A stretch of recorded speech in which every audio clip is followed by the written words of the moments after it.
Sangrado de intestino. ¿Entero? Para pasar. ¿Entero? Sí, perfecto. ¿Puedo pasar por acá también? Sí. Con este. Bueno, buenos días. Quiero agradecer en primer lugar la invitación a participar a la Sociedad de Gastroenterología del Perú, a su presidente, el doctor Vera, y a todo el comité organizador. Estoy muy contenta, me encanta venir a Lima, una ciudad que tanto quiero y que tiene cosas riquísimas además. Bueno, vamos a hablar de manejo diagnóstico de la sospecha de sangrado de intestino delgado.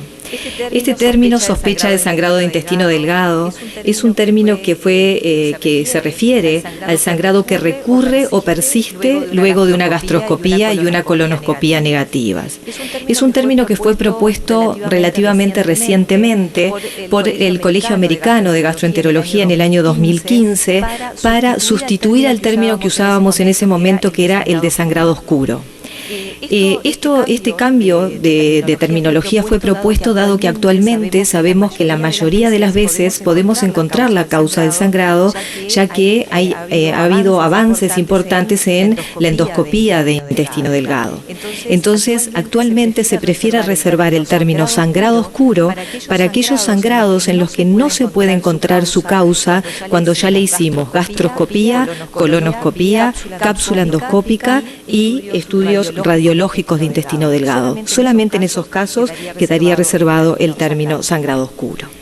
Ya hace casi 20 años que la cápsula endoscópica y la enteroscopía están en el mundo, hay mucha experiencia con estas técnicas endoscópicas y hay múltiples guías que hablan sobre la evaluación del sangrado de intestino delgado. Sin embargo, todavía existen varios desafíos y controversias que son las que pretendemos revisar en esta charla.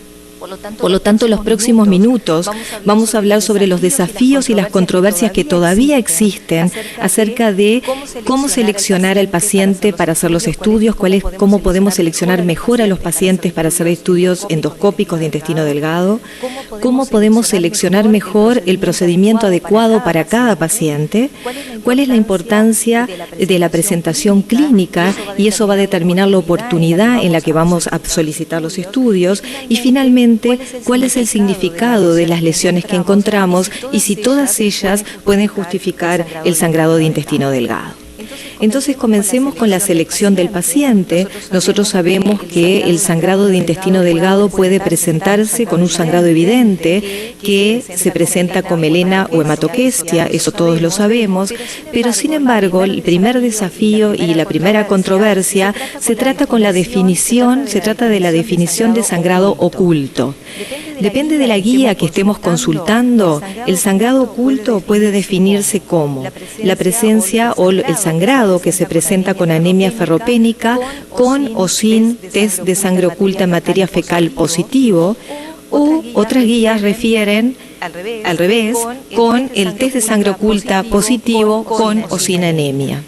Esto que parece un trabalengua lleva a tener una mala definición y una mala selección del paciente. Entonces revisemos cuál de estas dos definiciones parece ser la correcta o si realmente ninguna de las dos es la correcta. Si nosotros analizamos la primera, con anemia ferropénica, con o sin test de sangre oculta en materia fecal positivo, el realizar un test de sangre oculta en materia fecal no está justificado en los pacientes que tienen anemia, ya que ninguna guía en el estudio de la anemia ferropénica sugiere realizar un test de sangre oculta en materia fecal. La sola presencia de anemia ferropénica justifica que se realice una gastroscopía y una colonoscopía de inicio, independientemente del resultado de sangre oculta en materia fecal. El test de sangre oculta en materia fecal negativo no debería retrasar la evaluación de intestino delgado, ya que como sabemos muchas veces los sangrados son intermitentes y puede haber un test de sangre oculta negativo y eso no debe diferir el estudio de anemia ferropénica con gastroscopía o colonoscopía. Por otro lado, si vamos a la segunda definición que plantean algunas guías, que es con test de sangre oculta en materia fecal con o sin anemia ferropénica, tenemos que recordar que los test de sangre oculta en materia fecal pueden ser diferentes, que existen groseramente tres tipos: el test de Guayaco, el inmunoquímico, que es aquel que usamos habitualmente, el FECATEST, que usamos para la detección de cáncer colorectal y lesiones precursoras, y por último el de detección de EM y derivados porfirínicos, que es el único que realmente valora sangrados proximales, porque se sabe que el test de Guayaco y el inmunoquímico valoran muy bien los sangrados colónicos, pero que tienen poco valor para los sangrados de intestino delgado y los sangrados proximales.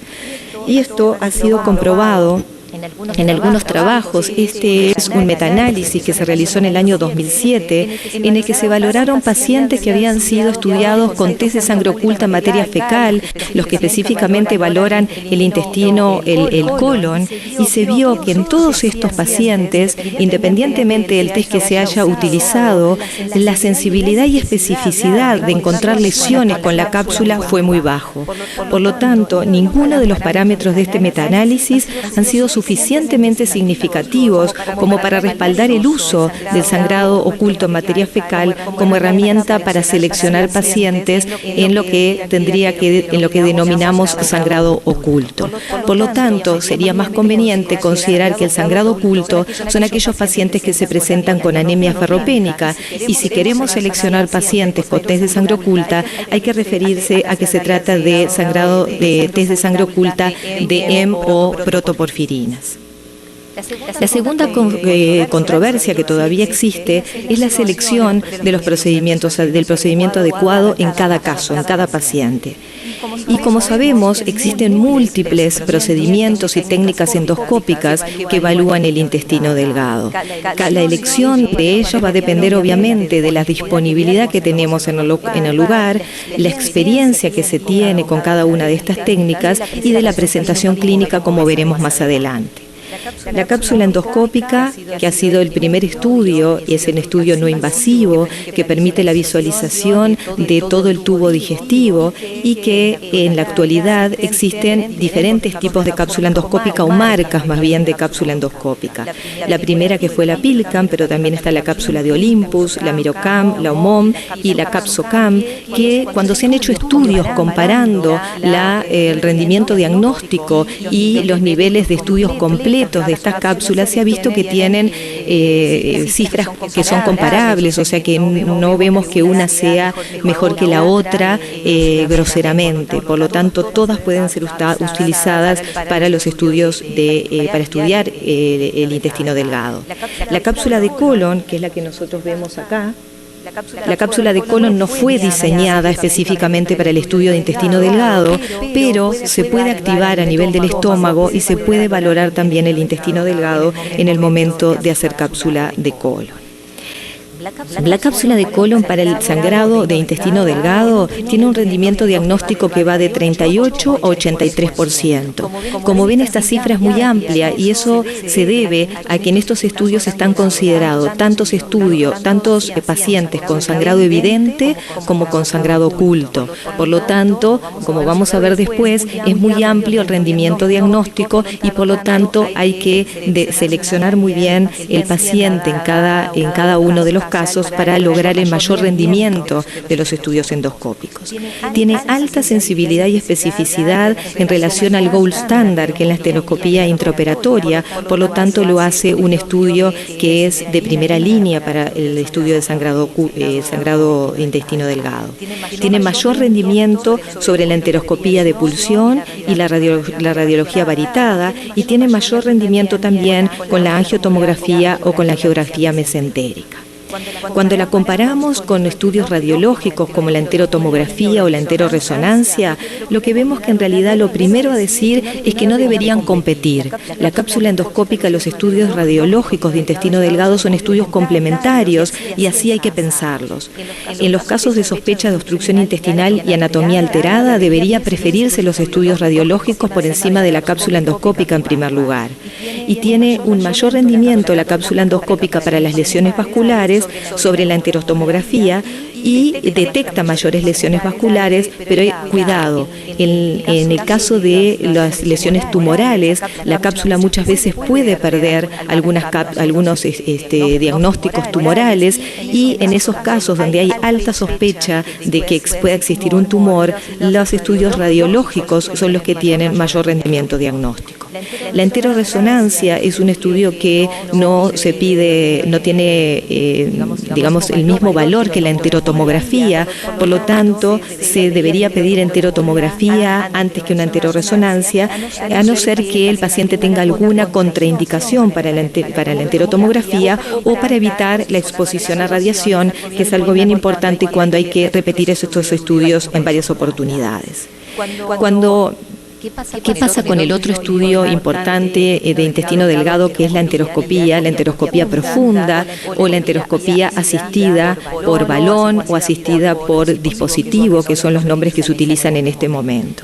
En general, entre los tres tipos de enteroscopía que existen en la actualidad, que es la doble balón, la simple balón o la espiral, no existen diferencias significativas en cuanto al rendimiento diagnóstico. Podríamos usar cualquiera de ellas, y la selección del tipo de enteroscopía que vamos a usar, obviamente que va a depender de la experiencia local y la disponibilidad fundamentalmente. Sin embargo, la mayor cantidad de estudios enteroscópicos han sido realizados con enteroscopía doble balón, y es allí donde existe la mayor experiencia. El rendimiento diagnóstico para el sangrado de intestino delgado es de aproximadamente 68%, y la mayor tasa, y es la que tiene mayor tasa de estudios completos respecto de la single balón o la espiral. Es útil para pacientes con anatomía alterada, por ejemplo el IDRU, donde la cápsula endoscópica debe ser colocada por endoscopía, dado que si no podría tener dificultades en el momento de pasar al intestino delgado. Y se trata de un procedimiento invasivo que tiene consume un tiempo prolongado, y por lo tanto también consume o necesita de una anestesia prolongada, y en la mayoría de las veces no es posible recorrer todo el intestino delgado en una sola sesión. Por lo tanto, necesita más de una, y eso también hay que tenerlo en cuenta como elemento limitante. La cápsula endoscópica versus la enteroscopía tienen rendimientos diagnósticos comparables en el sangrado intestinal, en el sangrado de intestino delgado. Y el rendimiento es mayor en la enteroscopía cuando primero se hizo una cápsula que fue positiva, tratando de lograr encontrar la lesión, que cuando la cápsula previa ha sido negativa y no se ha encontrado nada. La cápsula puede omitir tumores, como ya los dijimos, y especialmente las lesiones submucosas, donde si no están ulceradas, la cápsula puede pasar por el costado, y es difícil encontrar estas lesiones con cápsula endoscópica. Se ha visto y se ha demostrado que realizar una enteroscopía doble balón anterógrada, es decir, a través de la boca, es más costo efectiva para la evaluación de tratamiento de pacientes añosos, mayores de 50, incluso de 65 años, en los que se sospecha que la causa pueden ser angiodisplasias. Estos son los pacientes que mayor se benefician de hacer una enteroscopía doble balón por vía anterógrada, es decir, entrando por la boca. La cápsula endoscópica debería preferirse como un test inicial, y la enteroscopía debería preferirse para el tratamiento cuando encontramos las lesiones por cápsula endoscópica. Esto es lo que se llama hacer una enteroscopía guiada. Es una enteroscopía que puede ser guiada por los resultados de la cápsula endoscópica o por los hallazgos radiológicos, hallazgos de la enterotomografía o en la enteroresonancia. La cápsula en la enterotomografía lo que van a permitir es saber qué ruta voy a utilizar. Si yo voy a encontrar lesiones por cápsula endoscópica que están más cercanas a la boca, el estudio de enteroscopía lo voy a empezar por vía anterógrada, y si encuentro lesiones por la cápsula o por la enterotomografía y resonancia que están más cercanos al final del intestino delgado, el acceso que debo utilizar para la enteroscopía es el acceso retrógrado. ¿Qué pasa con la geografía mesentérica? Es un muy buen estudio, pero debería quedar reservado para terapéutica en sangrados masivos o sangrados severos. Existen algunos elementos que predicen mayores resultados en este estudio, como cuando el paciente tiene una inestabilidad hemodinámica, cuando hay un descenso de la hemoglobina mayor al 50% respecto de admisiones previas, o cuando hay un requerimiento transfusional muy alto, mayor a 5 unidades en las últimas 24 horas. En esos casos, que como ustedes ven determina que son sangrados severos, masivos, es donde mayor rendimiento tiene la angiografía mesentérica. Pero tiene altas tasas de eventos adversos, como todos sabemos, por lo tanto debemos seleccionar muy bien los pacientes a realizar este tipo de estudio y terapéutica. Entonces, si hacemos un estudio costo efectivo, ¿cuál es el estudio más costo efectivo? Y no hay demasiados estudios de costo efectividad todavía en los procedimientos endoscópicos de intestino delgado, los procedimientos endoscópicos o radiológicos de intestino delgado. Sin embargo, hay un estudio que es muy clásico, que es el estudio de Marmo, que fue hecho ya hace bastante tiempo, en el año 2007, en el que se estudiaron pacientes con sospecha de sangrado de intestino delgado, que habían tenido, el 61% de esos pacientes habían tenido al menos una internación, 21% de los pacientes habían tenido más de 2 internaciones, al menos 2 internaciones, y fíjense que un 1% había tenido hasta 9 internaciones por sangrado de intestino delgado. En ese caso, el rendimiento de la cápsula endoscópica versus otros procedimientos fue de 58 versus 28%, o sea que el rendimiento fue mayor. Pero como vemos en el gráfico, cuando se consideraron, y acá quedó un poquito lateralizado, pero cuando se consideraron todas las admisiones hospitalarias, la cápsula fue no solo más eficiente, sino también que menos costosa, por lo tanto fue más costo efectiva. Cuando se estudió solamente cada una de las admisiones hospitalarias, se vio que la cápsula fue más efectiva y todavía fue menos costosa en general, por lo tanto es un estudio costo efectivo de primera línea. El ahorro de cada cápsula endoscópica implicó un ahorro de 1.738 euros en el caso de estos pacientes que son multiingresados, multiestudiados y con poco rendimiento diagnóstico. Por lo tanto, esto avala que la cápsula endoscópica debe ser el estudio de primera línea en estos pacientes. Y este es el último algoritmo publicado recientemente en el año 2019, donde vemos que frente a la sospecha de sangrado de intestino delgado en un paciente que está hemodinámicamente inestable, lo primero obviamente es hacer medidas de resucitación y pedir una angiotomografía.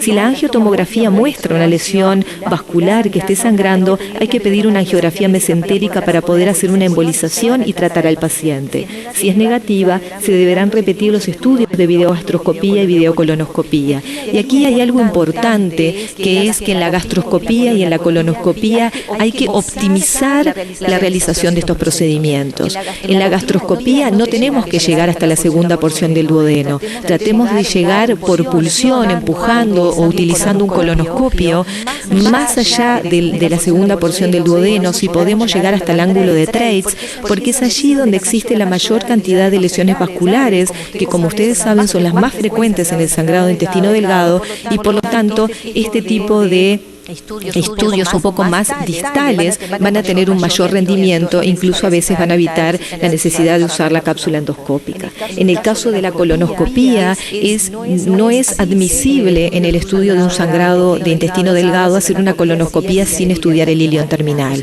O sea que en todos los casos hay que optimizar la gastro y la colonoscopía en primer lugar, y si el paciente está estable, tenemos que descartar otras causas hematológicas o ginecológicas, y en el caso de que se presenten con sangrado oculto, es decir, a forma de anemia, debemos descartar también la enfermedad celíaca.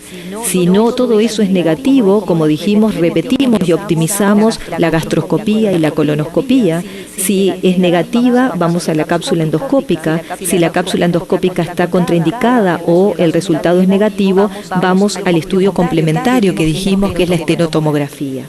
Si la cápsula es negativa, entonces, si la cápsula es positiva, iremos a la enteroscopía, anterógrada o retrógrada, depende de lo que nos diga la cápsula endoscópica, para solucionar o para hacer la terapéutica, y si lo mismo pasa con los estudios radiológicos. Si no podemos encontrar la lesión, entonces ahí tendremos que empezar en otras causas, como puede ser buscar un divertículo de Meckel, y para tanto la centellografía específica de pertenectato de tecnecio puede ser un recurso, pero recuerden que el divertículo de Meckel se ve fundamentalmente en pacientes jóvenes, así que no sería lógico pensar en un paciente añoso con un divertículo de Meckel. Pero si todo esto fracasa, debemos repetir los estudios endoscópicos y radiológicos. Eso es lo que plantea la guía, porque hay que tratar de intentar nuevamente buscarlo, y si no, se podría intentar los tratamientos médicos con octiotride o talidomida, que son aquellos cuando realmente no estamos encontrando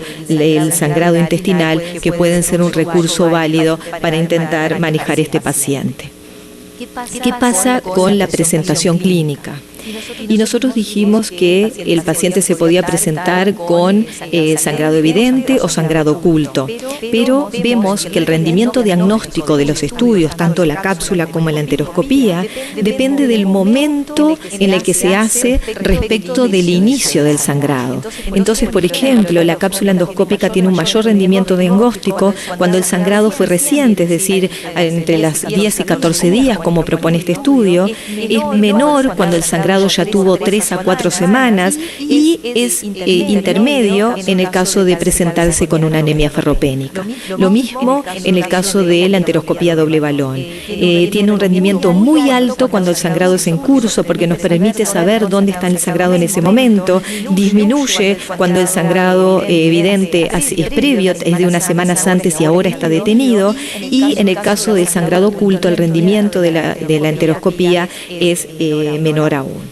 Entonces, nosotros deberíamos condicionar el realizar la cápsula endoscópica y la enteroscopía en relación a la aparición del sangrado. Entonces, varios estudios han visto que la cápsula endoscópica tiene un rendimiento muy alto cuando se realiza inmediatamente en las primeras 48 horas, y cuando se ha comparado cápsulas endoscópicas realizadas en los primeros 3 días después del sangrado y después de los 3 días, también se ha visto una diferencia significativa.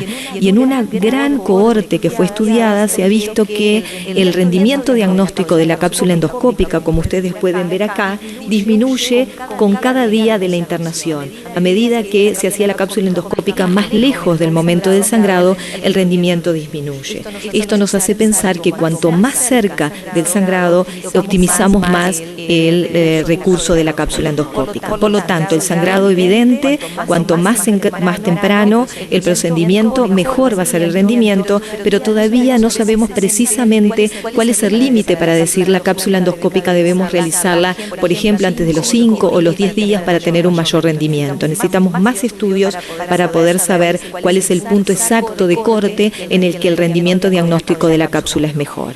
El rendimiento diagnóstico en el sangrado oculto es de aproximadamente 47% en los pacientes que se presentan con anemia ferropénica. Esto es dado por un metaanálisis que se realizó en el año 2012, y después de ese metaanálisis hicieron varios estudios cuyo rendimiento fue similar, entre 26 y 44%.